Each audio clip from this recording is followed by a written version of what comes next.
جو لوگ ننگے جسموں کو دیکھنے کے شوقین بن جاتے ہیں نا، ان کے دلوں میں اللہ کو راضی کرنے کے جذبے باقی نہیں رہتے۔ آپ لوگ مان لیں اس بات کو کہ آپ کے ایمان کو چوری کیا جا رہا ہے، بہت ایک شاطر طریقے کے ساتھ۔ تمہارے دشمن، تمہارے اسلام کے دشمن، تمہارے اللہ کے دشمن، وہ لوگ جو کسی شریعت کے پابند ہی نہیں ہیں، وہ لوگ جو بے لگام گھوڑوں کی طرح اپنی زندگی گزار رہے ہیں، وہ تمہیں بھی اللہ کی نظروں میں گرانا چاہتے ہیں، اور اس کے لیے وہ محنت کر رہے ہیں۔ کہیں سے بھی کسی راہ چلتی ہوئی لڑکی کو پیسے دے کر اپوائنٹ کرتے ہیں، کیمرے کے سامنے اپنے جسم سے کپڑے اتارنے کے بھی پیسے دیے جاتے ہیں، پھر ان کے جسم کو ایک فیک طریقے کے ساتھ تمہارے سامنے پیش کیا جاتا ہے، بہت سارے فلٹرز لگا کر ان کی بیوٹیز کو نکھارا جاتا ہے، ایپس یوز کر کے ان کی ایکنیز کو دور کیا جاتا ہے، ان کی باڈی شیپس کو چینج کیا جاتا ہے، انہیں اسکرپٹ پکڑائی جاتی ہے کہ آپ لوگوں نے یہ باتیں کرنی ہے، یہ سینز کریٹ کرنے ہیں۔ اس طرح سے تم لوگوں نے مسلمانوں کو بے وقوف بنانا ہے، کیونکہ جب مسلمان تمہارا ننگا جسم دیکھے گا تو یہ اپنا ایمان ہاتھ میں لا کر تمہارے سامنے پیش کر دے گا، پھر یہ بھول جائے گا کہ یہ کسی محمد صلی اللہ علیہ وآلہ وسلم کا امتی ہے اور اسلام کا ایک فالوور ہے اور اللہ رب العزت کا ماننے والا ہے۔ یہ جسموں کی بھوک اس قدر گھنونی ہوتی ہے، بہت سارے مسلمانوں کو لگ گئی ہے۔ ان عقل کے اندھوں کو اتنا نہیں سمجھ آ رہا کہ دشمن تم پر محنت کر کے تمہارا ایمان تم سے چوری کرنا چاہ رہے ہیں۔ اب وہ ہاتھ ڈال کے تمہارے سینے سے تو ایمان نکال نہیں سکتے، لہٰذا تمہیں بے حیا بنا کر اللہ کی نظروں میں گرائیں گے۔ کیوں؟ کیونکہ وہ جانتے ہیں کہ دنیا کی کوئی ٹیکنالوجی، کوئی سپر پاور مسلمان کو نہیں گرا سکتی۔ اگر ہم سارے یونائٹ ہو کر بھی مسلمانوں کا مقابلہ کریں نا، تو مسلمانوں کے ایمان کے سامنے ہماری ساری ٹیکنالوجیز، ہماری ساری چیزیں بے بس ہو جائیں گی۔ ہم نہیں ہرا سکتے مسلمانوں کو، کیونکہ ان کے دلوں کے اندر ایمان کے جذبے ہیں۔ ان کے جو بڑے تھے، ان کے جو صحابہ تھے، ان کے جو پیغمبر تھے، وہ بن دیکھے اپنے اللہ کے لیے جان دینے کے لیے تیار ہو جاتے تھے۔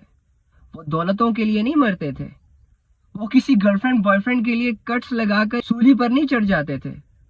ان کی زندگی کا ایک ہی مقصد ہوتا تھا کہ اللہ کی شریعت پوری دنیا پر نافذ ہو جائے، اسلام پوری دنیا پر پھیل جائے، اور اس محنت میں اگر موت آتی ہے، موت قبول، لیکن تمہارے دل میں اور میرے دل میں اللہ کے لیے لڑنے کے جذبے کہاں باقی رہ گئے؟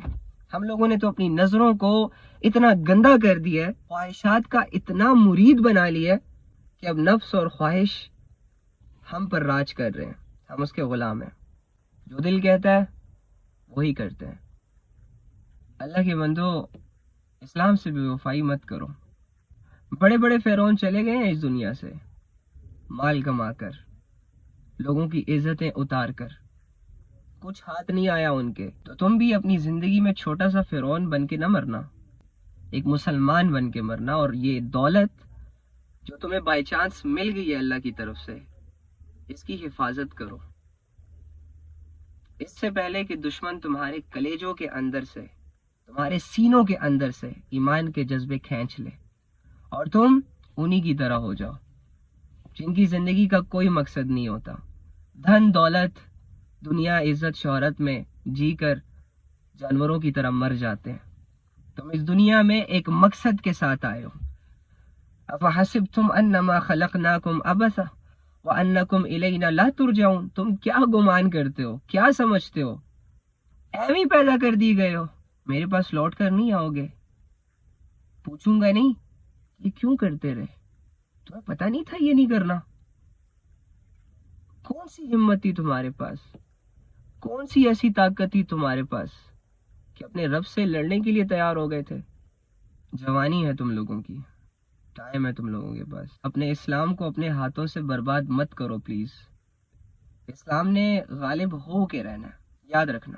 جس طرح قیامت کا آنا حقیقت ہے، مرنا ایک حقیقت ہے، مرنے کے بعد دوبارہ کھڑا ہونا ایک حقیقت ہے، اسی طرح اسلام پر وہ دور بھی آئے گا کہ جب پوری دنیا میں اسلام نافذ ہوگا۔ یہ جتنے بھی لوگ اسلام کی مخالفت کر رہے ہیں، ان کی نسلیں اسلام قبول کر چکی ہوں گی، اور اس دنیا میں اسلام کے علاوہ اور کوئی مذہب باقی نہیں بچے گا۔ ایک ایسا دور آئے گا انشاءاللہ۔ تو تم فرعون بن کر، ابو جہل بن کر اسلام کو کوئی نقصان نہیں پہنچا سکتے۔ ہاں جو تمہاری 60-70 سال کی زندگی ہے وہ اپنی مرضی اور عیاشیوں میں جی کر چلے جاؤ گے زیادہ سے زیادہ، پھر تمہارا اور تمہارے رب کا فیصلہ.